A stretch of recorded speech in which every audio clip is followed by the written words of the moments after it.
अस्सलाम वालेकुम students. Next हमारा लेक्चर है पोजीशन वेक्टर।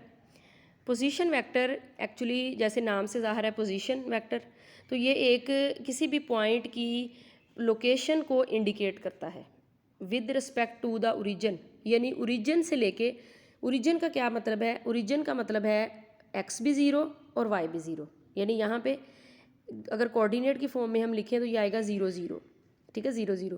पहला जो है वो एक्स को और दूसरा जो है वो वाई के लिए होता है, ठीक है। एक्स भी ज़ीरो है, वाई भी ज़ीरो है।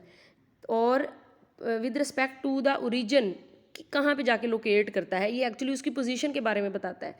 तो यहाँ पे जाके लोकेट करता है, तो फिर हम ये देखेंगे कि अब एक्स में कितना है और वाई में कितना है। तो इसके लिए हम एक प्रोजेक्शन जो है वो फिर ड्रा करते हैं एक्स एक्सिस पे और एक वाई एक्सिस पे। प्रोजेक्शन हम एक्स एक्सिस पे ड्रॉ करते हैं, तो जो एक्स में आ जाता है उसको हम ए का नाम देते हैं, और इसी तरह से प्रोजेक्शन वाई एक्सिस पे ड्रा करते हैं तो जो वाई पे आता है उसको हम बी का नाम देते हैं।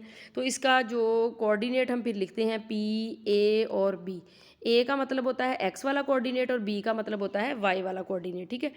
यानी किसी भी जो हमारे पास वेक्टर है उसकी लोकेशन को डिस्क्राइब करने के लिए जो है वो हम with respect to the origin ये वेक्टर जो है वो इस्तेमाल करते हैं, पोजीशन वेक्टर, ठीक है। और ये इसकी जो यानी टेल होती है वो ओरिजिन पे, और दूसरी जो हेड होता है वो जो लोकेशन हमने बतानी है कि इतने दर्जे एक्स में है, इतने दर्जे वाई में है, ये उसको जाके वहाँ पे जाके लोकेट करता है, ठीक है। तो इसके लिए जो हम कैसे हम इसको डिस्क्राइब कैसे करते हैं, हम इसको लिखते कैसे हैं वेक्टर की फॉर्म में, कैसे लिखते हैं? R is equal to a i plus b j. A i का मतलब है एक्स वाला और बी जे का मतलब है वाई वाला, क्योंकि आई यूनिट वेक्टर एक्स को रिप्रेजेंट करता है और बी यूनिट जे यूनिट वेक्टर जो है वो वाई को रिप्रेजेंट करता है, ठीक है। तो ये इसको लिखने का तरीका है। जब आप लिखेंगे तो आप आर के ऊपर जो है वो वेक्टर का निशान डालेंगे और फिर लिखेंगे ए आई प्लस बी जे। ए इसका वो कोऑर्डिनेट जो एक्स एक्सिस में है उसकी मैग्नीट्यूड है, और बी इसका वो कोऑर्डिनेट जो वाई एक्सिस में है उसका मैग्नीट्यूड है। आई और जे जो है वो ये पोजीशन यूनिट वेक्टर हैं जो कि आपकी डायरेक्शन को इंडिकेट करते हैं, ठीक है। और अगर आप इसकी मैग्नीट्यूड, ये तो होगी इसकी वेक्टर फॉर्म, ये होगी वेक्टर फॉर्म, ये इसकी मैग्नीट्यूड। मैग्नीट्यूड अगर आप लेना चाहते हैं तो आप वही राइट एंगल ट्राइंगल लेंगे। राइट एंगल ट्राइंगल में पैथागोन थ्योरम जो है वो अप्लाई करेंगे। तो आर का square is equal to a का स्क्वायर प्लस इज बी का स्क्वायर।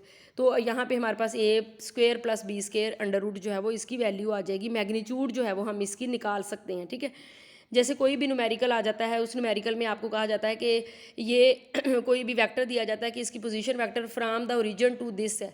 तो ओरिजिन का मतलब ये होता है कि ज़ीरो ज़ीरो, और जहाँ पे बता रहे हैं वो उसकी एक्चुअल लोकेशन होगी कि एक्स में कितनी है और वाई में कितनी है। यहाँ से फिर आप वेक्टर भी लिख सकती हैं और उसके बाद उसकी मैग्नीट्यूड जो है वो निकाल सकती हैं। ये आपको टू डायमेंशन में दिया गया है। टू डायमेंशन का मतलब है प्लेन। ये आपको प्लेन में दिया गया है। प्लेन में दो डायमेंशन आपके पास होती हैं, लेकिन ये थ्री डायमेंशन में भी आप शो कर सकते हैं कि थ्री डायमेंशन में अगर एक वेक्टर हो उसकी लोकेशन को डिस्क्राइब करना हो तो पोजीशन वेक्टर को आप कैसे लिखेंगे? तो फिर जो है वो आप इस तरह से लिखेंगे r is equal to a i plus b j plus c के, ठीक है। और इसी तरह से इसकी मैग्नीट्यूड जो है वो आ जाएगी और इसको ऐसे बनाएंगे आप, ठीक है। ये एक्स एक्सिस आ गया, ये वाई एक्सिस आ गया, ये जेड एक्सिस आ गया।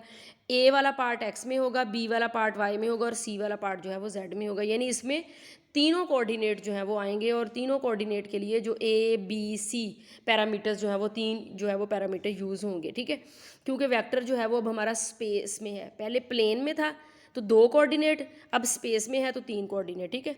तो कोई भी वेक्टर जो किसी वेक्टर की यानी लोकेशन को डिस्क्राइब करने के लिए आप यूज़ करते हैं उसको आप पोजीशन वेक्टर का नाम देते हैं, from origin to that point जो आपको बताया गया होगा, ठीक है। तो ये था पोजीशन वेक्टर। ये सिर्फ एक डेफिनेशन है, आपने इसको डेफिनेशन और साथ जो है वो आपने इसकी फिगर जो है वो करनी है।